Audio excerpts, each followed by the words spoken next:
We talked to Republican Congressman Buck McKeon about the new State Department document showing Ambassador Stevens' concerns about the growing problems with security in Benghazi.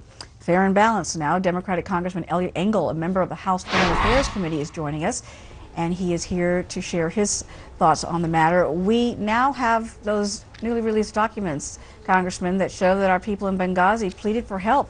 They wanted more security and were denied. Why do you think the administration refused the request, even though the compound there had been bombed twice before? Well, I don't know, and I don't know if that's even the fact. We have so many conflicting things coming out. What we really need is a thorough investigation and to get to the bottom of all this.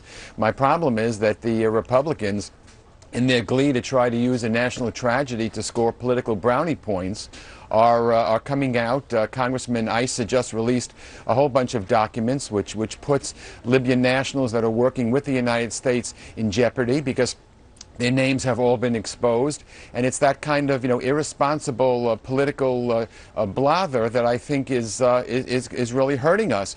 Barack Obama is no more responsible for what happened in Benghazi than George Bush was responsible for 9/11 or Ronald Reagan was responsible for the Marines that were murdered in Beirut, over 200 Marines.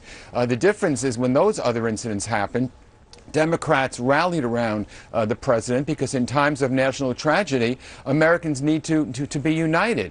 Unfortunately, what Mr. Romney and the Republicans are doing is quite the opposite, using a national tragedy to score cheap political brownie points, and I think that's terrible. You have 4 Americans who are dead, and there is an investigation underway. There are many questions that remain unanswered. Yes. How can you say that this is being used simply for political purposes to further the Romney campaign and its agenda?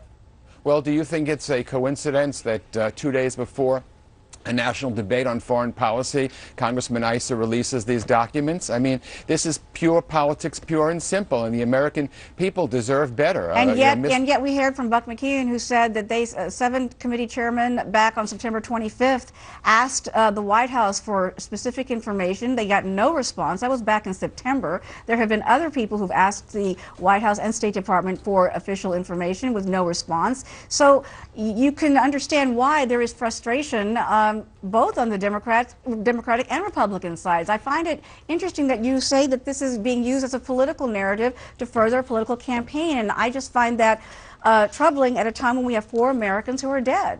Well, I find it troubling too, and I think it's a time of national tragedy, and I think we need to get to the bottom of what happened, but we need to do it right.